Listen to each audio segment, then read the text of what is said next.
Hello, dear friends. Let's talk about problems of Nissan Pathfinder.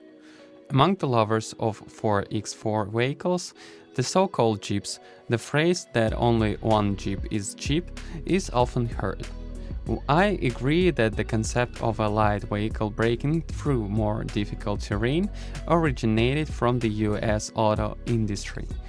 But apart from the Jeep brand, the US auto industry focuses more on pickup vehicles.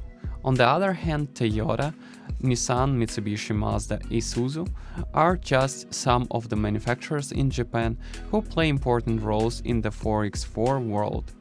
I deliberately listened to Toyota and Nissan first. These two manufacturers have long been rivals in the Japanese and global markets and are also the strongest producers in the Japanese 4x4 scene.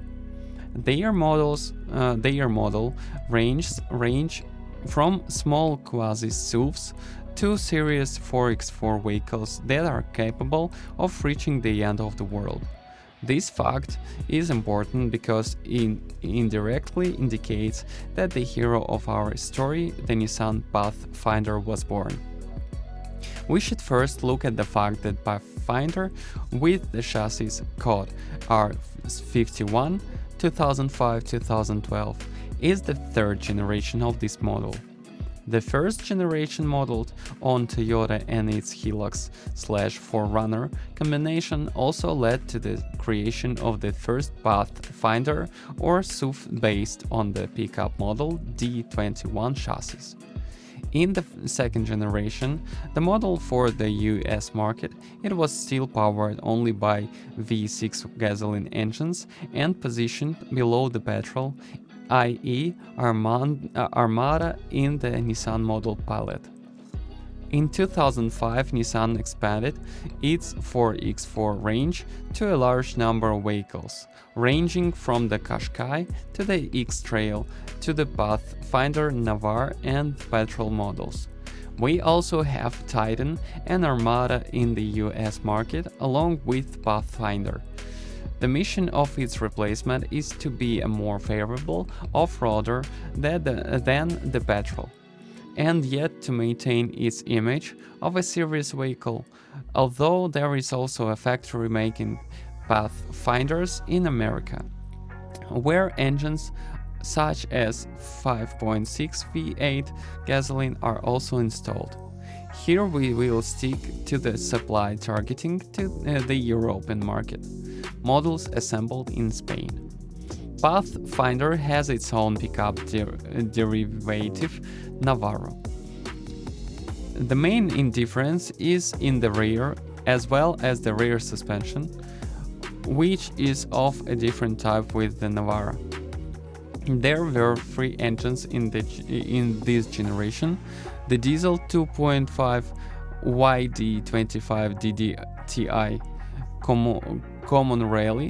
common rail concept, the 4.0 V6 petrol VQ40DE engine, and from 2010 the novelty, the 3.0 V6 diesel common rail concept, which is the backbone of all major Nissan Renault diesel engines. Given the rarity of gasoline, we will focus only on the 2.5 diesel engine, which is at the same time dominant in sales and supply in our market. The 2.5 diesel engine belongs to the Nissan YD series, developed in its drive. The common rail in Pathfinder is chain-driven, and up to 200,000 kilometers is no replacement. There have been complaints about the quality of the engine itself, given that it has considerable power for its volume, and it is known that this is not a feature of longevity. All supplies exist in the aftermarket. The turbine can be serviced if needed, as can be the accelerator system. If it is necessary to open the engine, parts may be purchased for complete overhaul. Compared to Nissan's earlier large diesel engines with indirect injection, this one is not so internal and durable. It is recommended what you check with an experienced crankshaft craftsman or on the crane and with a diagnostic checker, so that not unnecessary situations occur in the further operation and use of the vehicle. If it is a manual transmission, it has a floating flywheel with its associated clutch set. It exists in the aftermarket, but its price is not low. There are also XZD kits that convert the system from floating and to fixed flywheel uh, with the associated clutch set. Brakes exist in the aftermarket.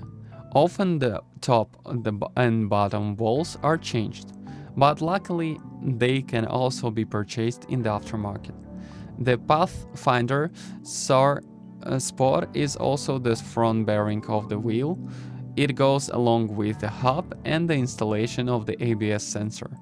Rare ABS sensors are originally only sold in left and right wheel packages, but can be found in the US much cheaper. The trap, while not as robust as the Patrols, is sturdy enough for medium demanding users. Shock absorbers exist in high quality aftermarket if necessary, but the latter being more susceptible to replacement.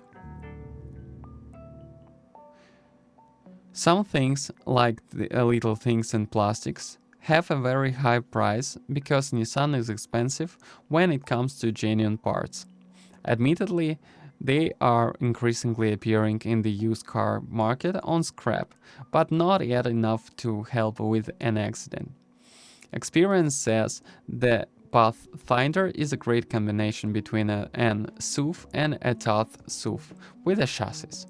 The Pathfinder is not as robust as classic rigid axle vehicle, as it has independent suspension back and forth, but it gives it a plus in everyday asphalt driving due to its much better passenger characteristics. A great advantage of this car is its combination of transmission. There is no manual gearbox, a lever like the Land Cruiser, but it is solved via a dash switch on the instrument panel. And there are all drive options, rear wheels only, 2WD position, 4-wheel drive with unlocked central diff, so-called full-time 4x4 auto position, 4x4 driving with blocked central diff, position 4H, and reduced 4x4 drive with blocked central diff, position 4LO. Combined with ESP and matching tires, it provides solid off-road capabilities as much as one ordinary user would need. If you are a person who needs a large car with plenty of space capable enough to handle most off-road challenges, and you do not want to give up the comfort of driving on asphalt pavements, you have the option of paying at least €600 for yearly registration, and the purchase price of the vehicle is to say that Nissan Pathfinder is a car that can be considered. Since there is no direct competitors in the market, Toyota 4Runner, but more expensive Land Cruiser, if you have found a well-preserved and maintained specimen, this is certainly an off-road car from a factory in Japan, although it assembles in Spain, that can meet all your needs. Don't forget to subscribe my channel, and if you're the owner of this car, then share your experience. It will help others to choose a car. Goodbye.